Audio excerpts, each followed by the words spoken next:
All right, we're back with Mountain Fire's coverage of the Interbike Trade Show. I'm hanging out here with Cameron Chambers, who kind of disappeared off the scene.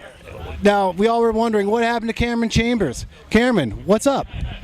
Well, it has been kind of a rocky year. I felt like beginning of the season, fitness was coming on well. I had a great year last year and had kind of a good off season of recycling and felt like I was going to have a good summer, and got back from a trip to Sun Valley, Idaho right after the 4th of July, and was up riding with some buddies a trail up on Pikes Peak called Heiser Trail, and coming down pretty fast and clipped a tree and headed into another down tree and ended up up there breaking my C7 in my neck and then my L2 and L3 in my back. So it was a bit of a fiasco. I couldn't walk because my back was like cramping and spasming like out of control.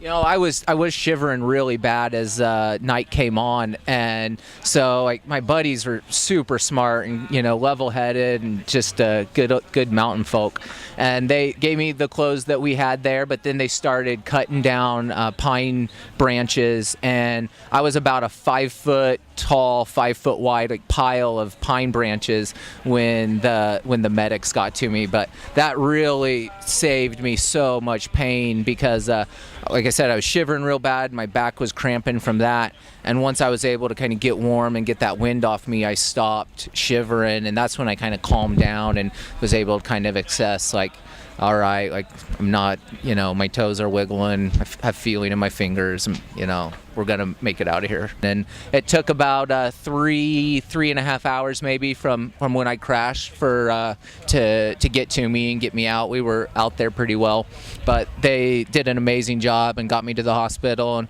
I was in the hospital for 3 days, just kind of monitoring me. But everything's been healing up really well, and I had some x-rays at the 4-week point, and they said that it was like miraculously fast healing. So I started riding bikes at like 6 weeks out from it, and I think we're about at 11 weeks here in a couple of days. So starting to feel pretty good, still on some pain meds to kind of get through the day, which I'm definitely getting ready, wanting to kick, but certainly things could be a lot worse. All right. Yeah. So you broke your back and your neck, and they put you on a board and carried you down? Yeah, the thing that they put me in was like this bag almost like deal that then they hooked up a pump to and pulled all the air out of it, and then it goes like rigid around you and holds you still. And then they put me on a board. Like, it was pretty cool looking deal. Like, it was just one big wheel in the middle of it, like a fat bike type of wheel, and they had like 6 people that always had hands on it, and there's like, I don't know, maybe 12 people, and it's pretty burly trail. And so like getting me out they were definitely working hard, and they were keeping me really level. And like they'd come to a rock or a tree they couldn't get around, and somebody would like leapfrog the other person and start tugging up. And like I was, even like in the drugged pain state that I was in, I remember thinking like, this is incredible that these guys are toting me out of here like this. How many miles out did they have to roll you?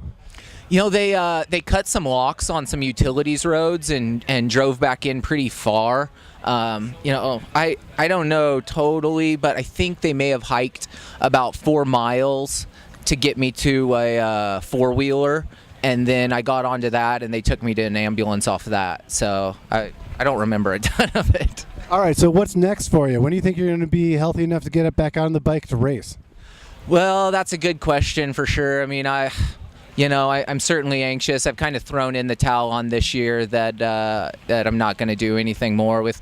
I was kind of getting amped up for cross nationals being in Colorado and wanted to try to get fit and ready for that, but that's not going to happen. So, I'm thinking maybe start racing, hopefully El Paso Puzzler in January. I've always wanted to do that event, and maybe go down to Texas and kick things off there. But sure, by Whiskey 50 and like that time that stuff, the growler rolls around, all that, I fully expect to be fully up to speed and no problems.